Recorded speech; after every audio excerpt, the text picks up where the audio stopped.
Hello everybody and welcome to Alternative Interactions. I'm Gary. Please like, share and subscribe.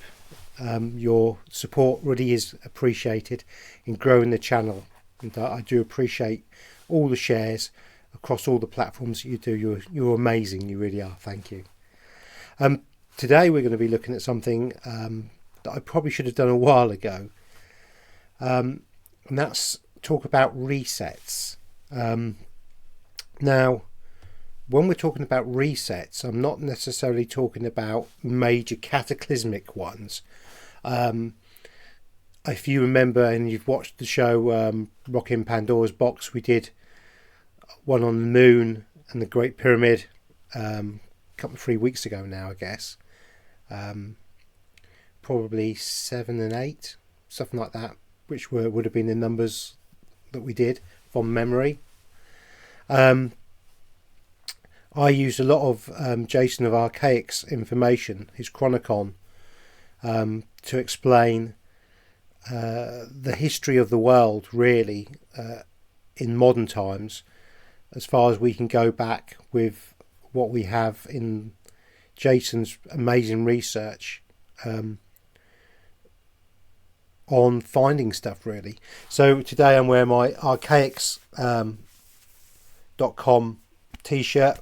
It's not quite so bright as the other ones, but please, Jason is an amazing source of information, and not to be discounted in any way, shape or form. And so the material I talk about, and I'm only going to show one of his graphs, and I hope he doesn't mind.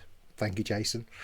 I have purchased all of these in his super packs and survival packs, as well as his Chronicon. So I have actually purchased his material. Not that I have the right to use his material, but it's not like I'm freeloading. Okay, I have actually spent some of my hard-earned in supporting Jason and the work he's done and does. So if you can remember back and watch those ones, we spoke about the last major reset, and the last major reset was 4309 BC in our time system currently, and so that was kind of the big reset where continents shifted around, huge amounts of volcanic and volcanoes, earthquakes, unbelievable kind of devastation, quite frankly, is what we would have seen during that period. And we have had many minor resets, and again, to call them a reset isn't really the correct terminology, but I don't really know what else to call them. Cataclysms, I don't know, because it's not really a reset. I mean, that was probably a reset. If you've looked at some of my previous stuff, you'll know that I'm firmly in the camp of a simulated reality, a holographic universe or realm, the Matrix in effect. The film The Matrix is part way there, and it's a mixture of that, the Truman Show, Avatar.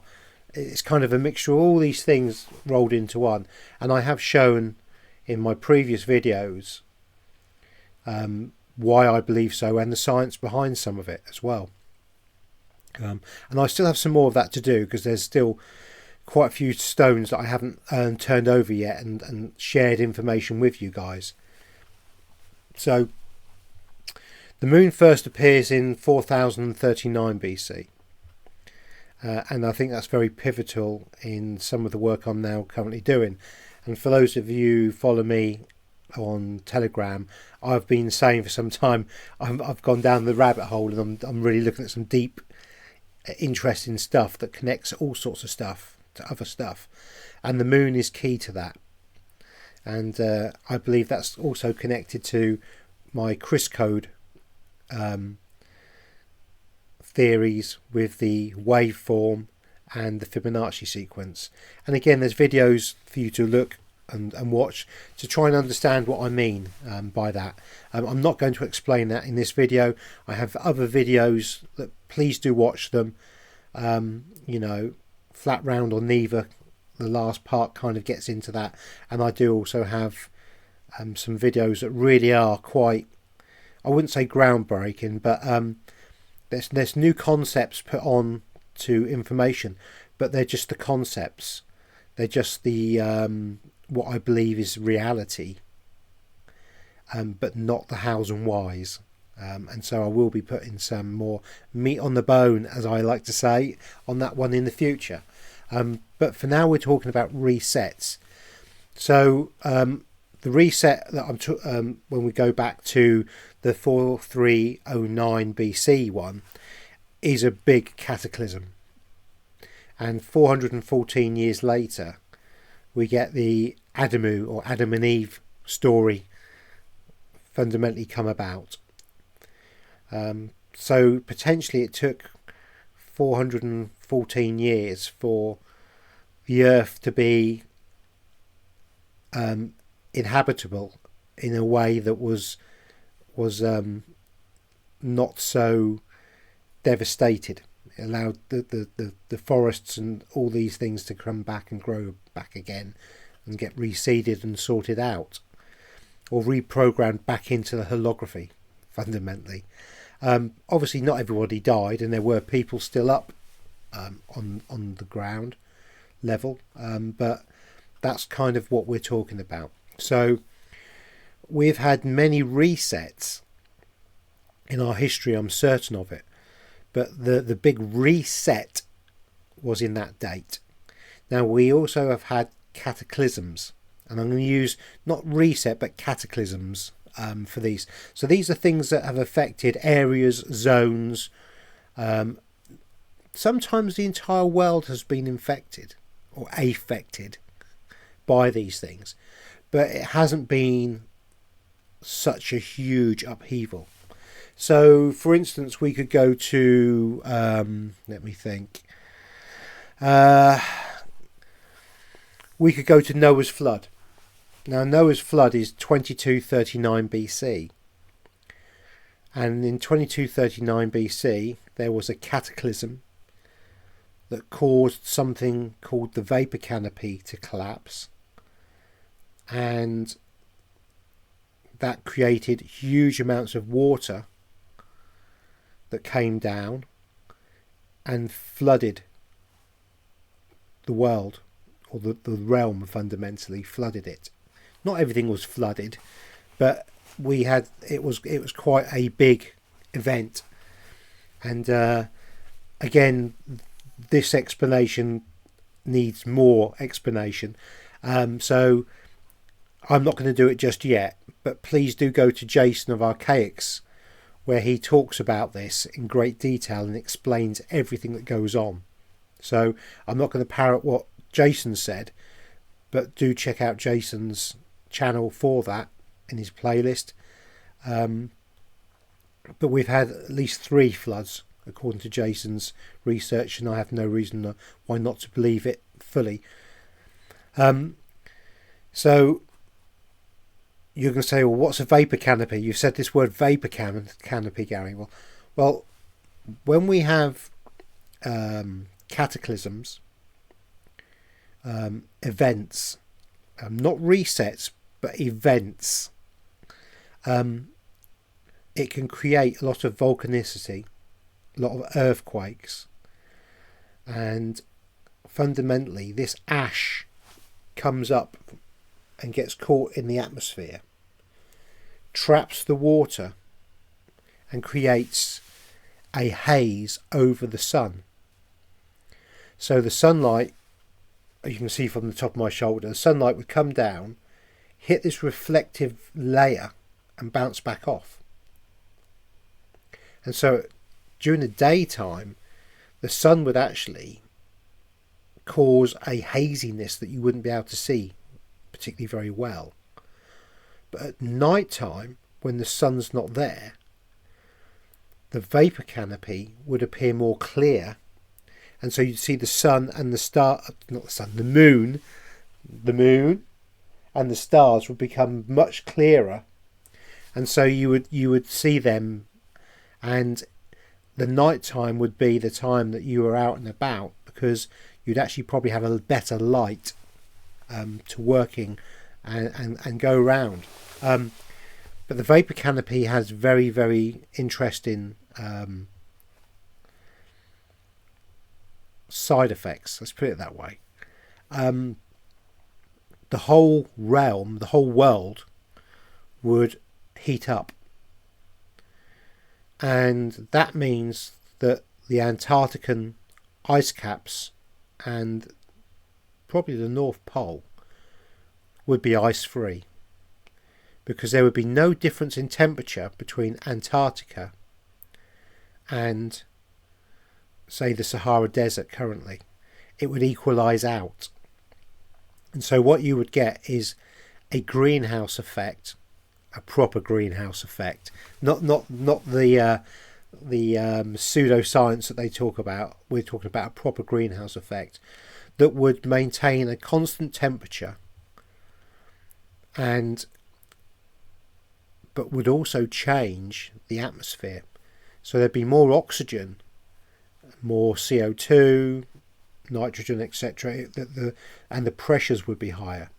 And what this would enable would be people to grow to much larger sizes.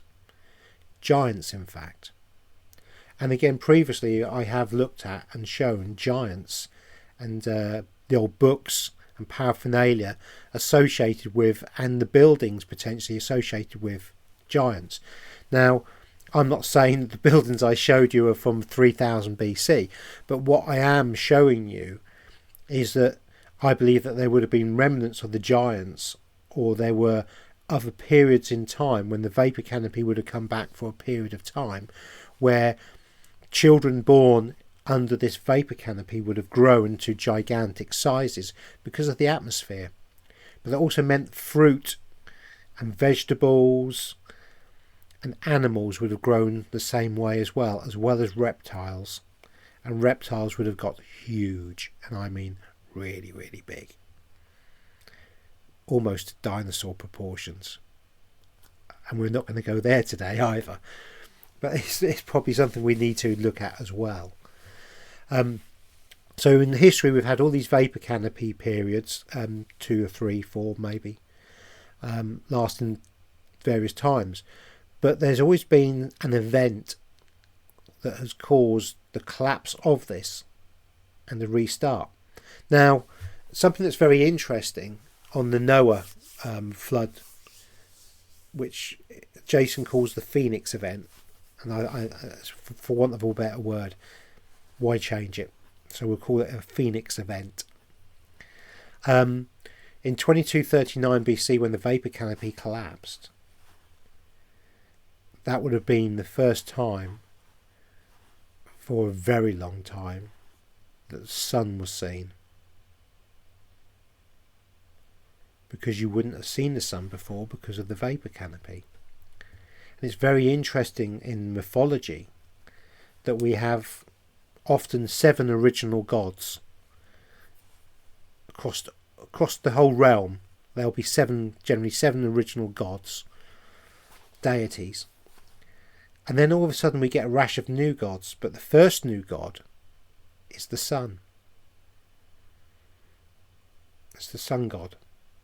And we then get, I think, Ra. I think from my crazy memory is the sun god, isn't it? Ra. But it's called many other things, obviously.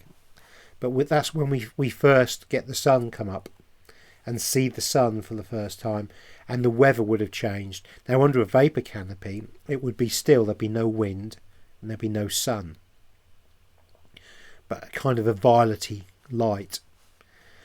And it wouldn't rain, but what you would get in the mornings is a heavy, heavy dew that would soak everything, give everything enough water to then nourish it throughout the night or the day, until that changeover period from night to day. So that's the very basic overview of the atmosphere and how things were with a vapor canopy and we've had periods of this as well. So again, please look at Jason of Archaix's work, and he's got all the information. He goes into it in a lot of detail. But I want to talk about the minor resets, the cataclysms, or the events that sometimes are very local and sometimes not so local, like Noah's flood. Now, when I was doing my research before I'd even come across Jason, looking at the mud flood buildings and the age of some of the mud flood buildings, and seeing that some buildings, which I felt were a lot older than we were told, some of them had 4 or 5 levels under the ground. So that meant there were 4 or 5 events that had happened that had created all this mud flood, mud liquefaction. And so that was quite a big one. And I felt that probably every 150 years or so, ish, give or take, that we had a sort of an event that would have caused some sort of mini reset or event. And then I came across Jason via my girlfriend, who said, "You've got to watch this." I think Jason had about 4,000 just over 4,000. I think I joined. I think I was something like 4,200 when I joined his channel. I think he's now 172,000. So it just shows you. And he was talking about something called the Phoenix event, and a reset that happens in time amounts divisible by 138 years. Now, we're not saying that there's an event every 138 years per se, but every X amount of cycles of 138, there can be quite a large one, or not. It's very difficult sometimes to work out, but there are ways to do it, and Jason, of course, has done that. So my idea of around 150 year cycles of something going on, through my observations and my research, wasn't that far out, but also I was a mile out, because once you start looking at Jason's research, you just realise that I was a toddler with falling over and wearing a nappy compared to what Jason had been working on and done. But it was validation as well that I was on the right tracks. And I'm not saying I'd ever have got there on my own, because I wouldn't have. I'd still be saying, I think every 150 years or so there's some sort of event. But there we go. So you're going to say to me, how can you prove to me that there has been events in our recent history that can be shown and demonstrated? Because that's what I'd want to know and what I'd want to see. Well, I've got a very simple one, and I'm only going to show one example, but I think it's quite an interesting example, and it also leads on to some very interesting things in history. So I'm going to do the screen share, and then we'll have a look at what I'm going to show you. Again, there are multiple examples I could show you of all sorts of things, but I think this one is a really interesting one. So the last Phoenix event that we had was in 1902, and although many people didn't see anything, some places did. And typical with a Phoenix event is the moon going blood red, and a kind of rain or dust that falls to the ground, which is red. And again, I'm not going to go into more detail than that, because you watch Jason's work, you really are interested, because I don't wish to parrot his information too much, because it's not fair, it's not on. But we have 138 year divisible Phoenix events. So The last one before that would have been in 1764. Now 1764 is a very interesting year, and let's have a look, shall we? And then I'll show you something that's going to really make you go, So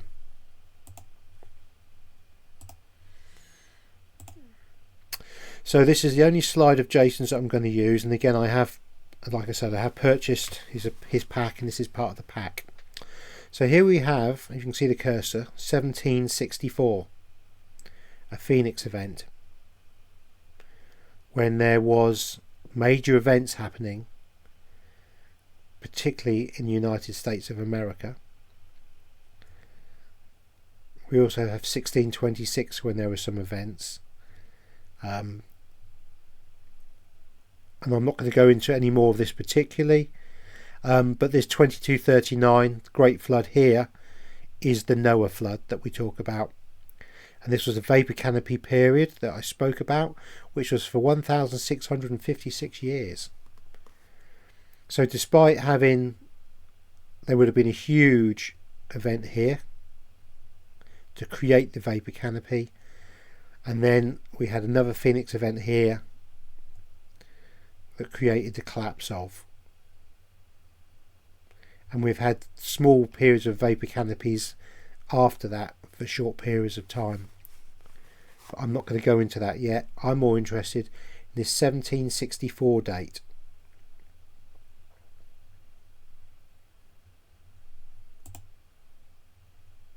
Now this is a map of America. This is a map of America predating 1764. We can see something very interesting here. This is California.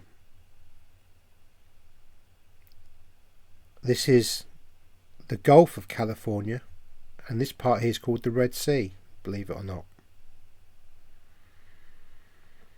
But it's also not attached to the United States of America.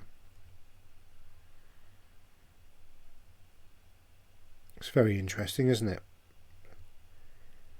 So California pre this date is not connected to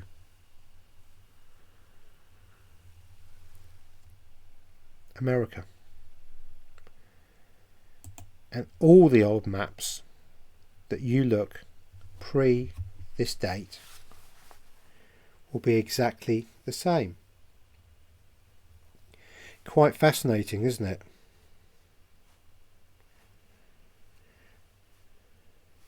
So in 1764, pre that, every single map that you look at has California as a big island and no land mass here. And this map looks pretty accurate to me, and I'm sure it is, because every single map that you look at will have California as an island. But what we also get on the California maps are these islands here. See this little band of islands? Kind of just about see them here, that little dot, little dot, little dot with the cursor. And here we have the islands here, look. 1, 2, 3, 4-ish. There could be some lower. But again, we have islands below California and the waterway. California is an island. And here we go, that the Red Sea is the top part and the Gulf of California, and here we have the islands again. 1, 2, those small ones that I pointed out, and further back down here, and it looks like there's even more land masses that have been charted here. These are old maps, all of them different. Please feel free to do your own research on this and look it up. But I can assure you, every map pre-1764 will have California as an island, not joined on to the land.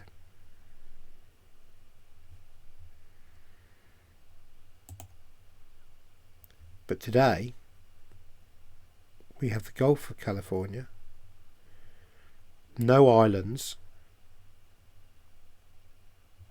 and it's connected to land that comes all the way out here. So we seem to have gained all this land mass somehow, and California is very, very, very clearly joined to America.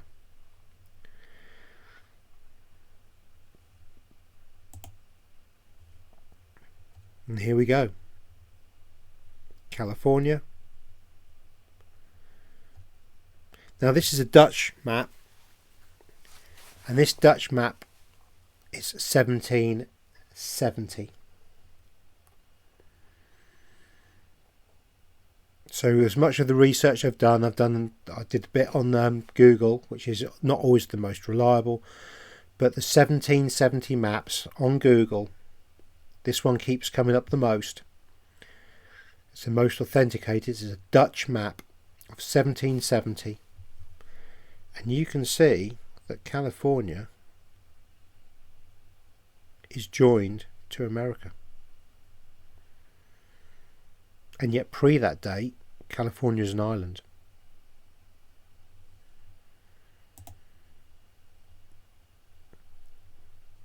Pre 1764, there's no land mass here, and then after 1764 we have it joined and the land mass here.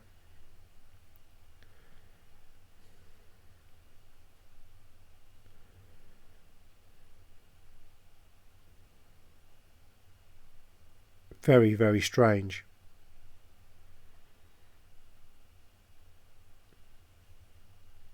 But not when you look at, and it's not a reset, it was an event. But it was a minor reset that affected this entire region, that created, or caused California, or this land mass here, to come up and be joined. And this is the kind of event that you see happening within these 138 year divisible periods. Not every 138 years, but some 138 years. There was a cataclysmic event here that would have caused a huge amount of issues and stress.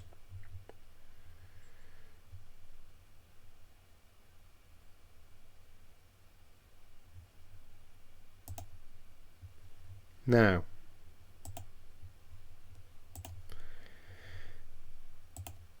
hello again.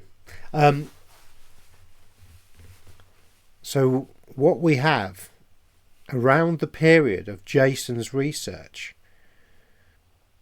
we have a huge landmass, an island joining the landmass, and it can't be explained. But date-wise, it's pretty darn close to that period. But something else we also have around this 1700, late 1700 period, as I'm sure all the American viewers know, is the American Revolutionary War that started in 1775 and went till 1783. And in 1776 we obviously have the Declaration of Independence.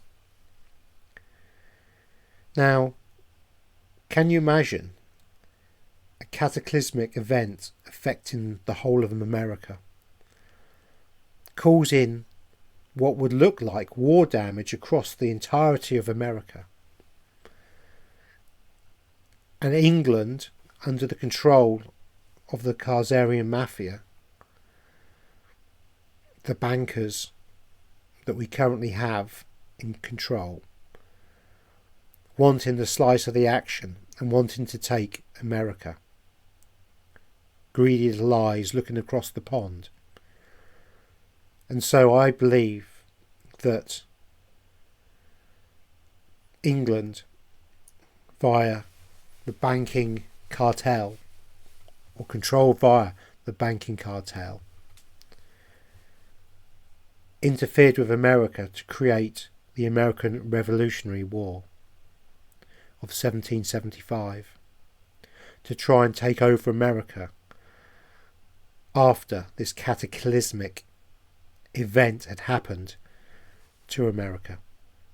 Now, it's likely that the UK got hit quite hard as well at the same time, as well as many other continental countries, and it could have been quite a realm-wide event. But the history won't tell you that, because why would they? But we know the result of that war. And we know that America managed to survive that. We also know, if you do your research, that the Russian fleet blockaded the port, stopping the Rothschild-controlled navy from supplying the British revolutionaries.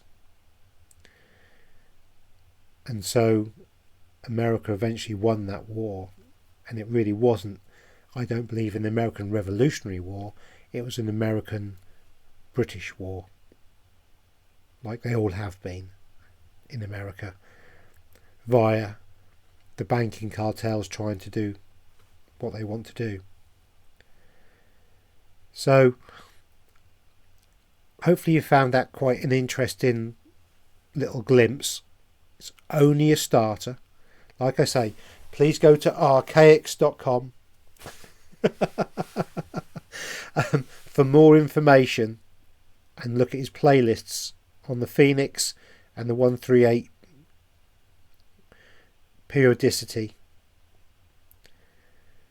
But you can see in history, and you can see via maps, and maps aren't drawn up for the fun of it. You can see via maps that we have an island that turns into a connected part of America, a huge landmass. And 10 years later, it doesn't happen like a switch. It could be a build-up of all sorts of events going on over the course of the entire year, or 18 months even, before it all settles down. But it starts in 1764. And so 10 years or so later, while America is devastated, we then have the attempted takeover of America by the banking cabal via force. And as we know with my previous shows and explanations, from the sinking of the Titanic, which was actually the Olympic that was sunk, and some very interesting shots have come out from that recently. I have shared on my Telegram channel, where they've gone down in the submersible and they've taken photographs, and you can clearly see it's not the Titanic. The windows across the top are wrong. So very interesting. By killing or murdering 3 of the richest men in the world, 3 bankers who were opposed to the Federal Reserve, the Jewish cabal got their wish and finally financially took over America, lock, stock and barrel, in 1913. I think it's 1913, isn't it? The Federal Reserve started.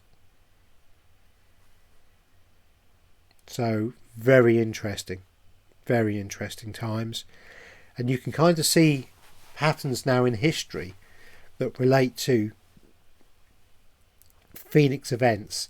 Now, not all cataclysms or disasters relate to the Phoenix event, but the big ones really do. They really do.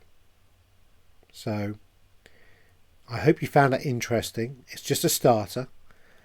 Please put down in the comments if there's further things you'd like me to look at or explain to you regarding resets, cataclysms or events surrounding this periodicity and how it works.